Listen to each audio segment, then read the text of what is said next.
Germany is in quite the political crisis. Germany is in recession. Revised figures for the first quarter show the German economy shrank by 0.3%. Germans are experiencing an economic downturn, geopolitical unrest, and an unprecedented energy crisis. Germany, it's a byword for car manufacturing, but today Volkswagen has issued a warning that has people wondering whether it has reached the end of the road as an industrial powerhouse. At a special meeting of the workforce at its headquarters, VW executives told employees that the company may have to close factories in Germany if it's to survive a huge slump in car sales. Yes.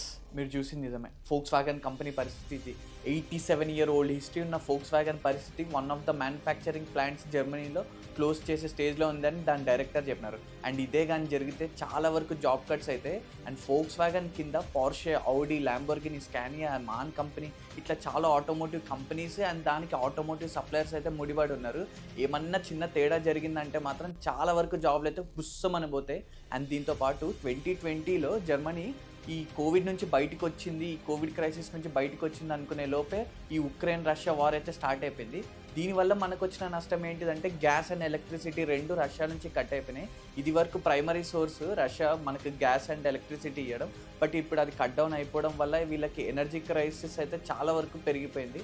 And దీనివల్ల cost పెరిగిపోవడం వల్ల సామాన్యుల మీద అయితే మూత పడిపోతుంది. And ఇప్పుడు ఇది ఇంకో క్రైసిస్. యూరోప్లోనే Germany one of the most powerful economic country and యూరోప్లోనే కాదు ప్రపంచంలో థర్డ్ దేశం, ఇది మూడో అతిపెద్ద దేశం ఎకనామిక్ వైజ్గా చూసుకుంటే. అండ్ జర్మనీ పరిస్థితి ఇట్లా వస్తే ఈ జర్మనీ ఒక్కటే ఏదన్నా ఎఫెక్ట్ అయితే మాత్రం టోటల్ యూరోప్ మొత్తం ఎఫెక్ట్ అయ్యే ఛాన్స్ ఉంటుంది. అండ్ దీనివల్ల అసలు ఫోక్స్ వ్యాగన్ వల్ల నా జాబ్ లాస్ ఎట్లయిందో కూడా చెప్తాను. సో ఈ వీడియో చూస్తే మీకు క్లియర్గా అర్థమైపోతుంది. ఈ కంప్లీట్ 8 to 10 minutes వీడియోలో మీకు ఇన్ఫ్లేషన్ గురించి, రెసెషన్ గురించి, ఫోక్స్ వ్యాగన్ సిచ్యువేషన్ ఏంటిది, అసలు స్టూడెంట్ అయ్యి ఉండి మీరు జర్మనీ రావాలా వద్దా, ఇప్పుడు వస్తే కరెక్టా కాదా, 2026లో ఎట్లుంటుంది, వీటన్నిటి గురించి ఓవరాల్ క్లియర్ పిక్చర్ వచ్చేస్తుంది. అండ్ దీని గురించి ప్రతి ఒక్క లిటరేచర్ ప్రూఫ్ నేను కింద అటాచ్ చేస్తాను. సో ఎవరికైనా టైం ఉంటే అది కూడా చదవండి. హాయ్, హలో, నమస్తే, వెల్కమ్ టు మనీ వ్లాగ్స్. మీతో మాట్లాడుతుంది మనీ, మన cameraman and set boy Chintu, chief reporter Chintu. Okay అసలు ఎక్కడి నుంచి మాట్లాడదాం? రిసెషన్ నుంచి మాట్లాడదామా, ఇన్ఫ్లేషన్ నుంచి మాట్లాడదామా, ఫోక్స్ వ్యాగన్ జాబ్ కట్స్ గురించి మాట్లాడదామా, ఆటోమోటివ్ క్రైసిస్ గురించి మాట్లాడదామా, 2025లో అసలు ఫోర్కాస్ట్ ఎట్లా ఉంటుంది, జర్మనీ పరిస్థితి ఏంటి, అండ్ ఎవరైనా వచ్చే స్టూడెంట్స్కి లేకపోతే గ్రాడ్యుయేట్ అయ్యే స్టూడెంట్స్కి ఆ టైంకి సిచ్యువేషన్ ఎట్లుంటుంది, గవర్నమెంట్ ఎట్లా ప్రిడిక్ట్ చేస్తుందన్న దాని గురించి మాట్లాడదామా? ఫస్ట్ ఆటోమోటివ్ క్రైసిస్ గురించి మాట్లాడదాం, ఫోక్స్ వ్యాగన్ గురించి. ఓరి బాబోయ్, 87-year-old హిస్టరీ ఉన్న ఫోక్స్ వ్యాగన్కి ఇట్లాంటి ఒక పరిస్థితి వస్తుందని ఎవ్వడు కల్లో కూడా ఊహించలేదు. మనం గ్రాడ్యుయేట్ అయ్యే టైంకి ఇట్లాంటివి వస్తాయి చూడు, వావ్, జస్ట్ వావ్.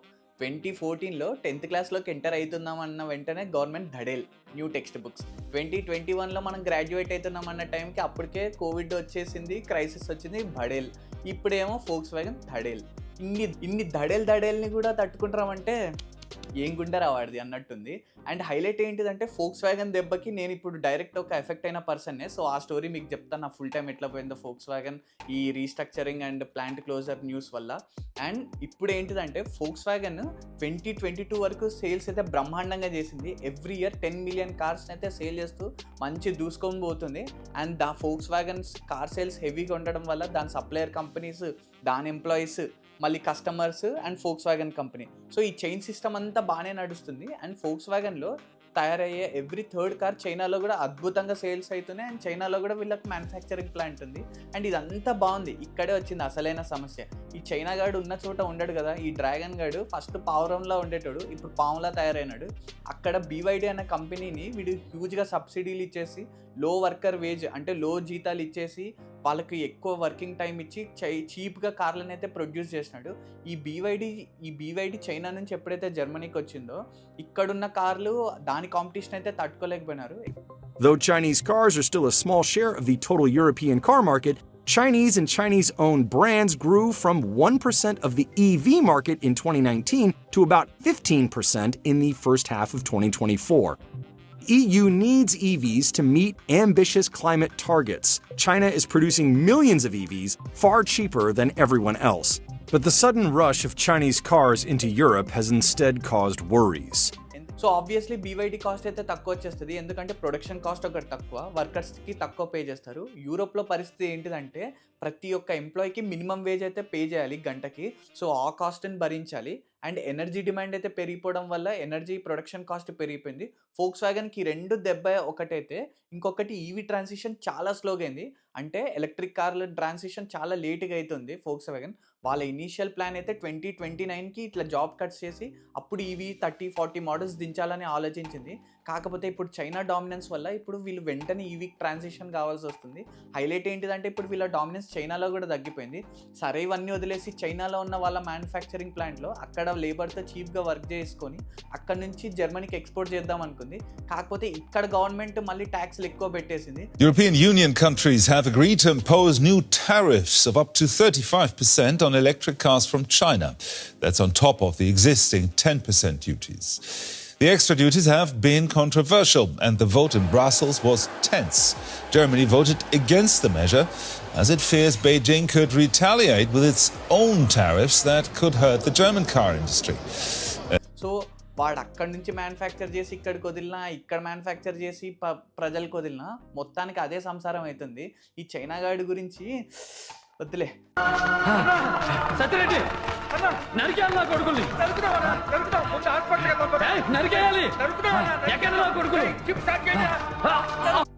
సో ఇంకొక హైలైట్ ఏంటంటే ఇప్పుడు ఫోక్స్ వ్యాగన్ 10 బిలియన్ యూరోస్ అయితే కాస్ట్ కటింగ్స్ చేయాలంట. ఇంకొక హైలైట్ ఏంటంటే ఒక 2 days ముందే వచ్చింది న్యూస్, ఇంకొక 4 బిలియన్ యూరోస్ ఎక్స్ట్రా అయితే సేవ్ చేయాలి. అంటే ఆల్మోస్ట్ 14 బిలియన్ యూరోస్ అయితే ఫోక్స్ వ్యాగన్ సేవ్ చేయాలి. అండ్ దీంతోపాటు ఒక 30,000 జాబ్ కట్స్ అయితే చూడొచ్చు లోకల్గా అక్కడ ప్రొడక్షన్ ప్లాంట్లో ఉన్న వాళ్ళది. సో ఇది ఫోక్స్ వ్యాగన్ పరిస్థితి. ఇదంతా కేవలం ఒక్క Chinese company and Chinese government వల్లే వచ్చింది ఇదంతా. ఈ చైనా కానీ నిజంగా కుర్చీ మడత పెట్టి, మీకు తెలుసు కదా డైలాగ్. సో చైనా గారి మీద మీ కామెంట్స్ ఏమైనా ఉంటే కింద ఖచ్చితంగా రాయండి, చదువుదాం. అండ్ నెక్స్ట్ వచ్చేసి రెసెషన్ గురించి మాట్లాడదాం. సో ఈ రెసెషన్ గురించి మాట్లాడే ముందు జర్మనీ గురించి ఎవరైనా స్టూడెంట్స్ రావాలి అని, లేకపోతే జర్మనీ గురించి ఇన్ఫర్మేషన్ ఎవరికైనా తెలుసుకోవాలి కాకపోతే బేసిక్ ఇన్ఫర్మేషన్ తెలియదంటే నేను వాళ్ళ కోసం ఒక ఈబుక్ అయితే తయారు చేసిన. సో కింద డిస్క్రిప్షన్లో లింక్ ఉంది, ఆ లింక్ని ప్రెస్ చేసి మీరు ఆ ఈబుక్ దగ్గర మీ ఈమెయిల్ అడ్రస్ ఇచ్చేసినారంటే ఆ ఈబుక్ డైరెక్ట్గా మీ ఈమెయిల్ అడ్రస్కే వచ్చేస్తుంది. సో ఇప్పుడు రెసెషన్ గురించి మాట్లాడదాం. అసలు జర్మనీ రెసెషన్లో ఉందా, లేకపోతే వెళ్ళిపోయిందా, లేకపోతే బయటపడిందా, వీటన్నిటి గురించి మాట్లాడదాం. అసలు రిసెషన్ రావడానికి one of the biggest reason energy crisis, geo politics, ఇంకొకటి ఏంటిదంటే హైయెస్ట్ వడ్డీ రేట్స్ బ్యాంక్ నుంచి. ఇవన్నీ కలిపి జర్మనీ ఎకనామిక్ గ్రోత్ని అయితే కొంచెం డౌన్ఫాల్కి అయితే పుష్ చేసింది. ఇది వరకు జర్మనీ రెసెషన్లో ఉండింది, బట్ 0.3%. అది మరీ డౌన్ఫాల్ అయితే కాదు రెసెషన్ వైజ్ చూసుకుంటే. కాకపోతే ఇప్పుడు జర్మనీ 0.1+లో ఉంది. అంటే రెసెషన్ లైన్ ఇదంటే ఇది మైనస్లోకి 0.3లో ఉండింది, బట్ ఇప్పుడు 0.1+లోకి పోయింది. ఇదేం పెద్ద డిఫరెన్స్ అయితే కాదు. రెసెషన్కి స్టిల్ జర్మనీ బార్డర్లో ఉన్నట్టే.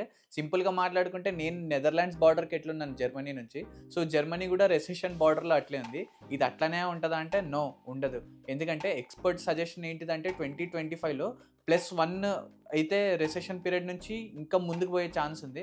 ఎందుకంటే AI, digitalization, batteries, renewable energy, fuel cell, ఇట్లా చాలా వరకు ట్రాన్సిషన్, గ్రీన్ ఎనర్జీ ట్రాన్సిషన్స్ అయితే నడుస్తున్నాయి. అండ్ ఈ ఫీల్డ్స్ అన్నీ ఇప్పుడు బూమ్ అయ్యే ఛాన్స్ ఉన్నాయి. కాకపోతే ఇప్పుడు ఇంకా రీస్ట్రక్చరింగ్ అవుతుంది.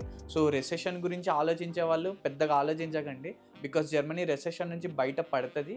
అండ్ ఆల్రెడీ దాని సైడ్ సైన్స్ అయితే మూవ్ అవుతూ ఉన్నాయి, గవర్నమెంట్ కూడా ఆ స్టెప్స్ తీసుకుంటా ఉంది. సో నేను కింద లిటరేచర్ ప్రూఫ్ అటాచ్ చేస్తా, మీలో ఎవరికైనా టైం ఉంటే అది కూడా ఒకసారి చూడండి. అండ్ ఇప్పుడు ఇన్ఫ్లేషన్ గురించి మాట్లాడుకుందాం. 2021లో జర్మనీ ఆల్మోస్ట్ 6.9% ఇన్ఫ్లేషన్లో అయితే ఉంది. అప్పుడు కోవిడ్ క్రైసిస్ వల్ల పీపుల్ స్పెండింగ్ పవర్ తగ్గిపోయింది, సేవింగ్స్ ఎక్కువైపోయినాయి, దీనివల్ల ఇన్ఫ్లేషన్ రేట్ అయితే పెరిగిపోయింది. అండ్ అది వదిలేస్తే 2023లో ఈ జియో పాలిటిక్స్ వల్ల, 2022లో 2023లో ఈ జియో పాలిటిక్స్ వల్ల అగైన్ జర్మనీ 6% రెసెషన్ అయితే చూసింది. ఈ ఉక్రెయిన్ రష్యా గాడు కొట్టేసుకోవడం వల్ల జర్మనీకి మాత్రం చాలా ఎఫెక్ట్ కొట్టేసింది, electricity wise, gas wise. Hero villain కొట్టుకొని మధ్యలో కమిడియన్స్ చచ్చిపోయినట్టు వాళ్ళు కొట్టుకుంటున్నారు. ఈ జర్మన్ గాడు మధ్యలో దూరిపోయి మొత్తం వాత పెట్టించుకొని వచ్చినాడు. వాడు ఏం చేసినాడు, రష్యా వాడు గ్యాస్ ఎలక్ట్రిసిటీ కట్ చేసినాడు.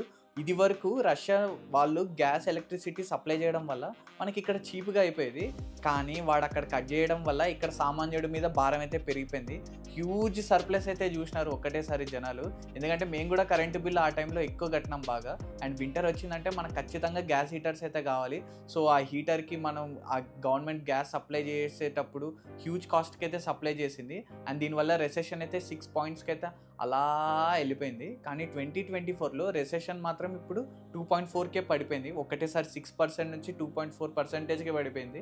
అండ్ 2023లో ఇంకొక బిగ్గెస్ట్ బ్యాక్ డ్రాప్ ఏంటంటే 2022లో 2023లో హీట్ వేవ్స్ అయితే వచ్చినాయి. ఈ హీట్ వేవ్స్ వల్ల చాలా వరకు క్రాప్స్ దెబ్బతిన్నాయి, అన్ఎక్స్పెక్టెడ్ రెయిన్స్ రావడం, వీటి వల్ల ఫుడ్ ప్రొడక్షన్ అయితే కష్టమైపోయింది. అండ్ ఇంకొక హైలైట్ ఏంటంటే అవి ప్రొడక్షన్ చేయాలంటే అక్కడ కూడా ట్రాన్స్పోర్టేషన్, మళ్ళీ దానికి ఫ్యూయల్, గ్యాస్, ఎలక్ట్రిసిటీ, ఆ ఇండస్ట్రీస్ రన్ కావడానికి ఇవన్నీ మళ్ళీ వచ్చి ఆ ప్రోడక్ట్ మీదనే పడిపోవడం వల్ల ఇన్ఫ్లేషన్ అయితే ఆ టైంలో పెరిగింది. బట్ ఇప్పుడు అన్ని క్రమక్రమంగా కోలుకుంటున్నాయి. ఇప్పుడైతే 2.4% ఇన్ఫ్లేషన్లో ఉంది. అండ్ 2025కి 2% లేకపోతే 2% కంటే బిలో పడే ఛాన్స్ ఉంది ఇన్ఫ్లేషన్. సో ఇన్ఫ్లేషన్ గురించి పెద్ద కంగారు పడాల్సిన అవసరం లేదు. సో ఇప్పుడు ఏక్ మినీ కథ, అసలు ఫోక్స్ వ్యాగన్ వల్ల మన జాబ్ ఎట్లా మిస్ అయిపోయిందో చెప్తా. సో అప్పటి వరకు నాకు ఒక జాబ్ ఆల్మోస్ట్ నా చేతిలో ఉంది, కాంట్రాక్ట్ ఒక్కటే పెండింగ్. అప్పటికి నాకు ఇదేంటిది అప్పటికి నాకు ఒక ప్రాజెక్ట్ అయితే ఇచ్చినారు. నేను అది చేసిన, అది ఆ టాస్క్ వర్కౌట్ చేసిన, దాన్ని టెస్ట్ చేసిన, అది రన్ అయింది, మొత్తం అంతా హ్యాపీగా ఉంది. ఇంకొక వారం అయితే మనకు కాంట్రాక్ట్ వస్తుంది. సో ఇట్లా మొత్తం హ్యాపీగా నడుస్తున్న ఫేజ్లో సడన్గా ఈ ఫోక్స్ వ్యాగన్ వాడు ప్లాంట్ క్లోజర్స్, డీల్స్ అన్నీ ఆపేయడం, అన్నీ హోల్డ్ చేసేయడం అయితే జరిగింది. రావాల్సిన ప్రాజెక్ట్ ఈ కంపెనీకి రాలేదు. ఈ కంపెనీకి ప్రాజెక్ట్ రాకపోవడం వల్ల బడ్జెట్ ఇష్యూస్ అయితే వచ్చినాయి. సో వచ్చి నేను నీ దగ్గరికి హ్యాపీ న్యూస్తో వస్తానేమో అనుకున్నాను. ఐఎమ్ వెరీ సారీ, మనకు రావాల్సిన ప్రాజెక్ట్ ఇప్పుడు క్యాన్సిల్ అయిపోయింది, హోల్డ్లో పడిపోయింది, ఎప్పుడు వస్తుందో తెలియదు. సో బడ్జెట్ ఇష్యూస్ వల్ల నీకు ఫుల్ టైం కాంట్రాక్ట్ అయితే వచ్చే ఛాన్స్ లేకపోవచ్చు అన్నాడు. అబ్బా ఏం పడిందిరా సుడి అనుకొని ఒక 2 రోజులు ఫుల్ మానసికంగా రూమ్లో వచ్చేసి అష్టదిగ్బంధనం, ఎవరితో మొత్తం డైరెక్ట్ కాంటాక్ట్స్ కట్ అట్లా ఉన్నా. బట్ మళ్ళీ బౌన్స్ బ్యాక్ కావాల్సిందే, రెట్టింపు ఉత్సాహంతో పనిచేయాల్సిందే. సో మళ్ళీ అయితే స్టార్ట్ చేసిన. సో లెట్స్ సీ, ఈ రీస్ట్రక్చరింగ్ అవుతుంది. బట్ ఇప్పటికి మేబీ ఇప్పుడు ఒక 2-3 మంత్స్ డిఫికల్ట్ ఫేస్ చూస్తామేమో, కానీ నెక్స్ట్ మార్చ్ తర్వాత మళ్ళీ గ్రోత్ బాగుంటుందని అంటున్నారు. అండ్ 2025లో అసలు ఇప్పుడు స్టూడెంట్స్ జర్మనీకి రావాలా వద్దా అంటే అఫ్కోర్స్ రావచ్చు అని చెప్తా. బికాస్ మీరు 2025కి మాస్టర్స్ చేయడానికి వస్తే మీ మాస్టర్స్ అయిపోవడానికి 2 years పడుతుంది. అండ్ 2028కి అంతా అసలు మార్కెట్ అప్పటికి మొత్తం అన్నీ సెట్ అయిపోయింటాయి. ఇప్పుడు ఏమవుతుందంటే ఇప్పుడు మొత్తం రీఆర్గనైజ్ అయ్యి రీస్ట్రక్చర్ అవుతున్న దాని రీజన్ వల్ల మాత్రమే ఇప్పుడు కరెంట్గా హోల్డ్ అయింది. బికాస్ ఇప్పుడు EV transitions, green energy side పోతుంది కాబట్టి ఇటు సైడ్ బాగా జాబ్లు వచ్చే ఛాన్స్ ఉంది. సాఫ్ట్వేర్ డెవలప్మెంట్, వెహికల్ గురించి కానీ లేకపోతే మ్యానుఫ్యాక్చరింగ్. ఒకవేళ ఇప్పుడు జాబ్లు పోయిన వాళ్ళు ఎవరు అంటే ఆల్రెడీ వాళ్ళు ఒక పాత ట్రెడిషనల్ వేలో మన diesel engines, gasoline engines side ఎవరైతే ఉన్నారో వాళ్ళ జాబ్లు రిస్క్లో ఉన్నాయంతే. So EV side, fuel cell side, renewable side, AI side, ఇట్లా డిజిటల్ సెక్టర్స్ సైడ్ ఉన్న వాళ్ళకైతే ఏం ఎఫెక్ట్ లేదు, వీళ్ళది ఆరామ్గా సాగుతుంది. కాకపోతే ఈ కొంచెం బ్రేక్ పడుతుంది ఈ టైంకి. సో అఫ్ కోర్స్ రికమెండ్ చేస్తా. సో జర్మనీ రావడం వల్ల మీకైతే ఏం ప్రాబ్లం ఉండదు, మీరేం కంగారు పడాల్సిన అవసరం లేదు. రిసెషన్లో లేవు, జాబ్ కట్స్ లేవు, లే ఆఫ్స్ లేవు. సో లే ఆఫ్స్ అన్నీ ఆల్రెడీ ఎవరైతే పాత వర్కింగ్ స్టేజ్లో ఉన్నారో వాళ్ళని తీసేస్తున్నారు అంతే. అండ్ లో లెవెల్ మేనేజ్మెంట్, లైక్ ఎవరైతే కింది స్టేజ్లో ఉండి ప్రొడక్షన్ ప్లాంట్లో పనిచేస్తుంటారో వాళ్ళకి ఆటోమైజేషన్ వచ్చేసి అక్కడ మ్యాన్ పవర్ అవసరం లేదు, అక్కడ జాబ్ కట్స్ ఇస్తాం. సో అండ్ జనాలు ఎవరైతే ఆటోమోటివ్ సైడ్ కాకుండా IT side, consulting side, marketing side, biotechnology side, లేకపోతే కంప్యూటర్ సైన్స్ రిలేటెడ్ ఉన్న వాళ్ళ సైడ్ మీరేం కంగారు పడాల్సిన అవసరం లేదు. ఇది కేవలం Volkswagen and Volkswagen related ఉన్న ఆటోమోటివ్ సప్లయర్స్ దగ్గర మాత్రమే ఈ సిచ్యువేషన్. అండ్ ఐటీ కంపెనీస్ అన్నీ బాగా పర్ఫామ్ చేస్తున్నాయి జర్మనీలో. సో మీరైతే అస్సలు కంగారు పడాల్సిన అవసరం లేదు. అండ్ ఇంకొకటి, నేను లాస్ట్ వీడియోలో గివ్ అవే గురించి చెప్పిన. సో మేబీ నేను కొంచెం టైం తీసుకున్నా, ఇంకొక 1-2 weeks టైం తీసుకుని ఆ గివ్ అవే విన్నర్స్ని అయితే అనౌన్స్ చేస్తాను. బికాస్ నాకు లాస్ట్ 2 weeks నేను వేరే పనులు పడ్డం, ఎస్ఓపి ఎల్ఓఆర్ సర్వీసెస్ స్టార్ట్ చేసి వాళ్ళకి డెలివరీస్ ఇచ్చి వాళ్ళ సాటిస్ఫాక్షన్ చేసే లోపల సో నాకు అక్కడ టైం సరిపోయింది. సో జర్మనీ గురించి ఇంకా చాలా మాట్లాడేసుకుందాం. ఇంకేం మరి వెళ్ళొస్తా, బాయ్.